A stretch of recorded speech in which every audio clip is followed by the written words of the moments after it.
So good morning, my name is Jennifer, and I work for IOM as a Camp Management and Camp Coordination Rapid Response Officer. So just so we know who's in the room, can I ask you to raise your hand if you are a disaster risk reduction authority? So can you? No? Does anyone work for an NGO? Okay, good. How about the UN? Does anyone work for the United Nations? Okay. And the rest of you are just bystanders? Academics. Okay, good. All right. Go ahead. So this morning, we're going to talk a little bit about disaster risk reduction and preparedness and how to manage displacement induced by natural hazards. And I have a picture here of a colleague named Connie, and she's standing in the Philippines at ground zero where Typhoon Bofa struck on December the 10th. And as you may know, it displaced, it was the second or the third largest affected population that was displaced in 2012. And it happened right at the end of the year, so a lot of us missed it because we were preparing for the holidays. But it displaced thousands, and many were killed or are still considered missing. And so I wanted to start with this picture because as much as we prepare, there's still times when disasters destroy and displace.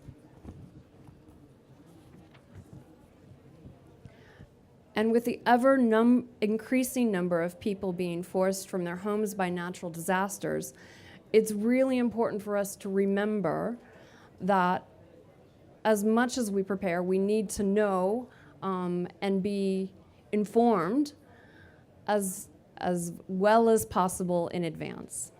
So if a disaster like this were to happen, many of you who work for the United Nations or are rapid response officers like myself would know what to do. You could respond to the needs. You could tell who had been displaced, where they were or needed to go. You could respond to their immediate needs and priority actions in a coordinated way with partners. You could do this within the first 24 hours. You could do this within the first 3 months. And you could possibly even link it very well to the recovery and sustainable development and reconstruction projects. You could tell the media exactly what you were doing. But the key for you to be able to do this would be to have accurate,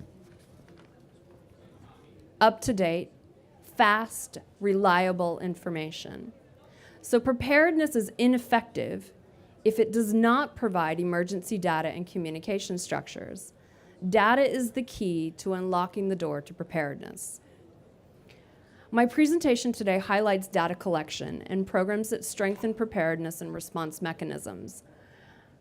Governments, civil society, affected populations, UN agencies, and NGOs work together to identify the location priority needs, specific kinds of assistance, and solutions that can help and protect displaced people. Among the many things that IOM does to promote safer migration is to assist in emergencies by providing leadership in camp coordination and camp management during natural disasters.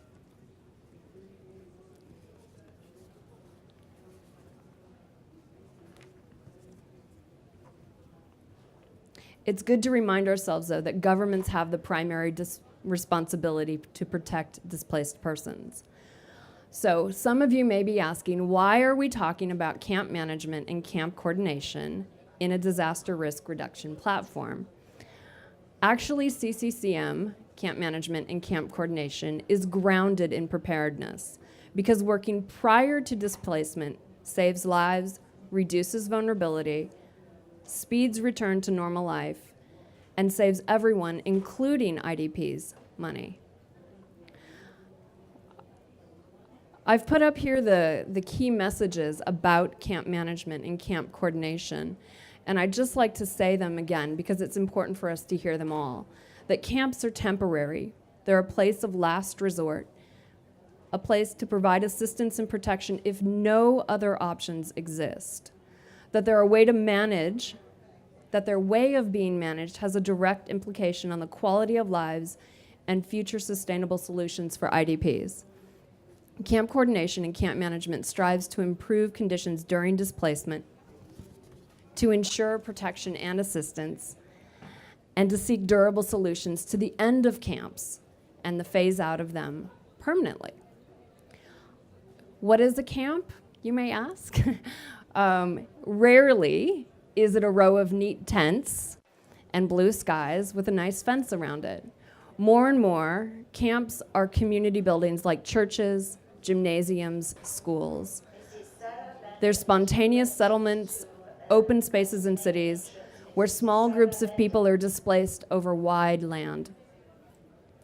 IOM's approach to strengthening preparedness is to partner with governments to encourage knowledge transfer on minimum standards in humanitarian assistance, protection measures, and participatory techniques to involve the camp population.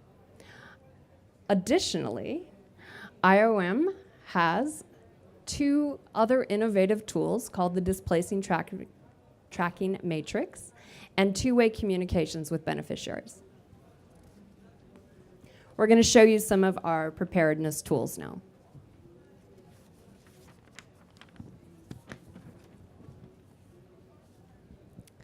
So you can see here, as they're coming up, we have a standards calculator, we have the DTM, we have different two-way communication tools, and we have some of the capacity building tools that we use, and we're going to go step by step. There's more of them, of course, but keep in mind that the DTM and two-way communications tools need to be set up early, as soon as possible, as a part of preparedness.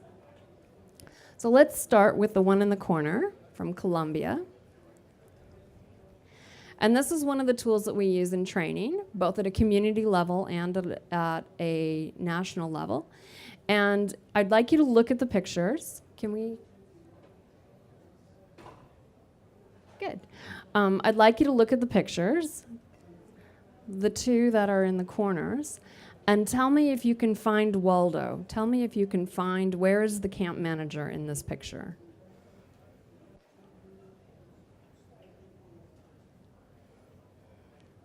I see some of you mumbling. Can you find him? This is the do, and this is the don't of camp management.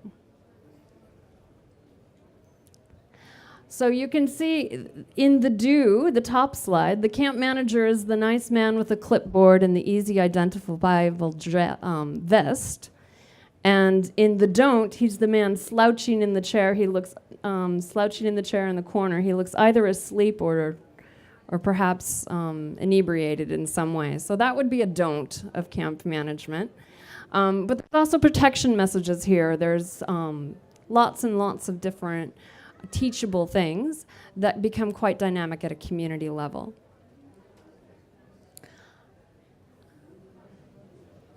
A second tool that IOM uses is the displacement tracking matrix.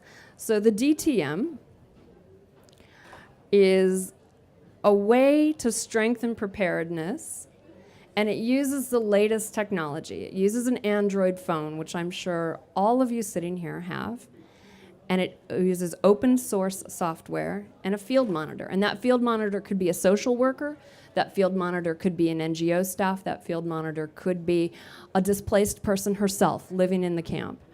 And it's a way of collecting information about the population and where they're staying. It provides a GPS location on where they're situated, up-to-date information on what the immediate needs are, both from a protection and a persistence standpoint. And then it provides an analysis, a gap. What is the difference between what services have been provided and what protection is in place and what the goals are? So if we think about this way of information gathering, AKA an assessment, that's not new at all. But what is new is the immediacy of it. When I was a camp manager, I did it with a clipboard, much like our do's of camp management, and a pencil.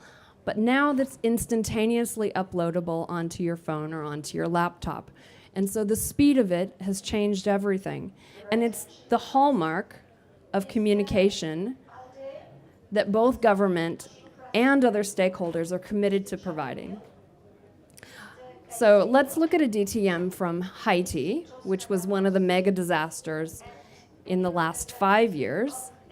So in Haiti, the DTM was a joint assessment tool, and it was developed and tested in real time during the emergency.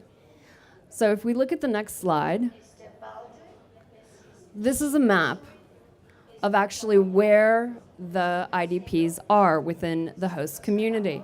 So unlike other assessment tools or other maps, it's constantly updated, and it gives us almost a census of who's living where within this neighborhood, what their immediate needs are, what kind of gaps there are in the assistance. And so they're not disappearing.